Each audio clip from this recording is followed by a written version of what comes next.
Good evening, SBC. It is great to see you this evening. Now, I know normally I tell you good morning on a Tuesday, and I get to give you a word of encouragement, but with quarantine and Labor Day weekend and so many other things piling out, I just did not get a Sunday or a Tuesday morning video done.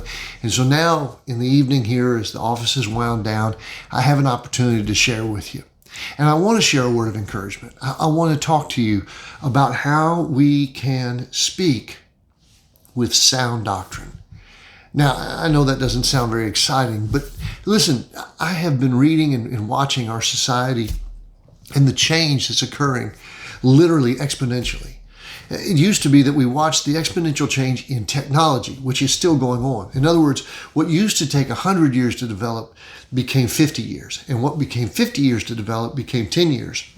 And now we're on this exponential curve where stuff that we dream about that would have been 100 years off or 200 years off is now months away or a year away. Folks are able to improve technology that fast. Well, the problem is society also has changed that way. The societal norms that were in place for hundreds of years have been changed, and now societal norms have changed again within 50 years, and societal norms have changed again within 10 years. And now we're watching societal norms change literally by the month. We are in societal change that's an exponential process. Things that are normative today are going to be absolutely wrong tomorrow. And folks aren't sure what to do. As a matter of fact, as an illustration of this, I have followed for a while now a vlogger who is on YouTube. Vlogger is a video blogger. In other words, somebody who does articles and little episodes based on their life. And they're family friendly. They don't ever cuss. And they talk about absolutely nothing political. Everything I've ever seen them do has just been, I'm going to say light-hearted, simple stuff. Just nothing earth-shaking here.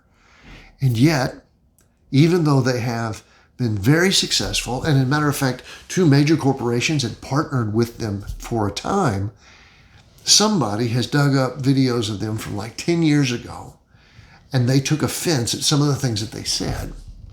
And so they wrote to these big companies that had partnered with them, and they said, you can't do business with these people. You just shouldn't do business with these people.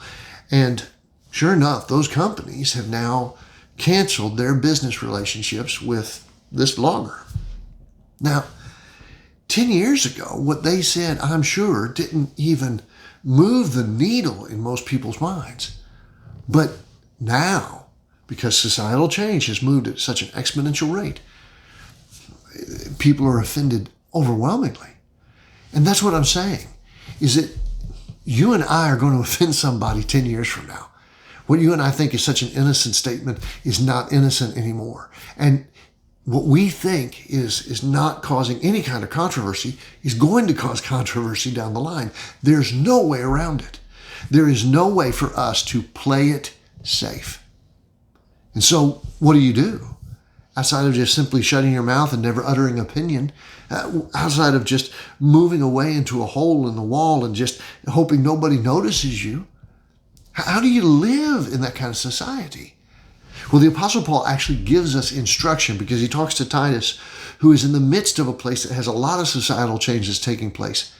And folks are moving towards these theories and hypotheses. They're moving toward these concepts that are very popular for the day. And Paul says, don't get caught up in those things. He says over in Titus in chapter 2, beginning in verse 1, you, however, must teach what is appropriate to sound doctrine. And after he says that, he then gives the doctrine of the Scripture on how Christians ought to act, how men and women ought to live their lives in response to knowing that Christ came and died for us, saved us, forgave us, and has given us new life.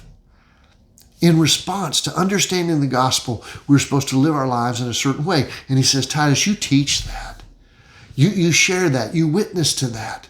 You lift up your voice and you voice this to the society as a whole. He says you must, and that's the term I hope you'll note, you must teach what is appropriate to sound doctrine. You can't be silent. If you're hoping to find some safe way through our society today, you won't.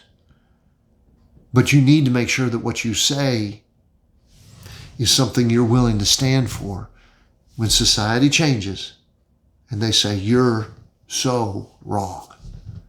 You have to know that what you're sharing is the truth.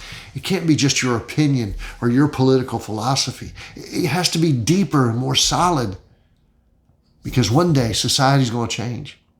They're going to want you not to have a job. They're going to want you to not be on your YouTube channel or your Instagram channel or whatever else they have at that point. They're going to try to cancel you for what you've said. So what you've said better have real power to it.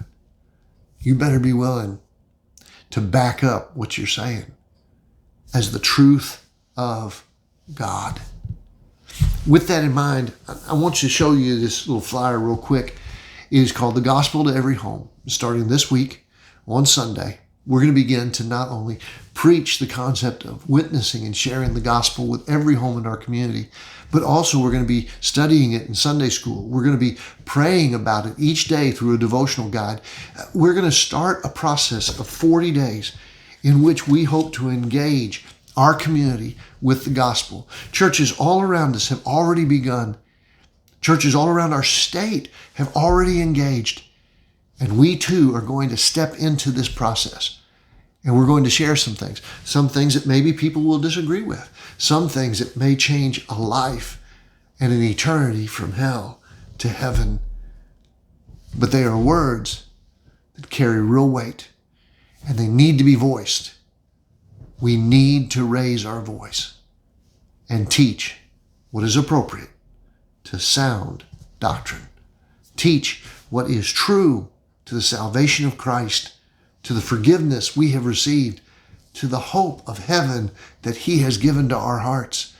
We must raise our voice and share the gospel that we know. Well, I'll look forward to seeing you as we gather to do that this Sunday. And I hope that you'll join us for Wednesday night Bible study at 5:30, both here on YouTube and Facebook, as well as in person right here at Second Baptist Church. Until then, have a peaceful night, and I hope tomorrow you make it a great day. See you soon, Second.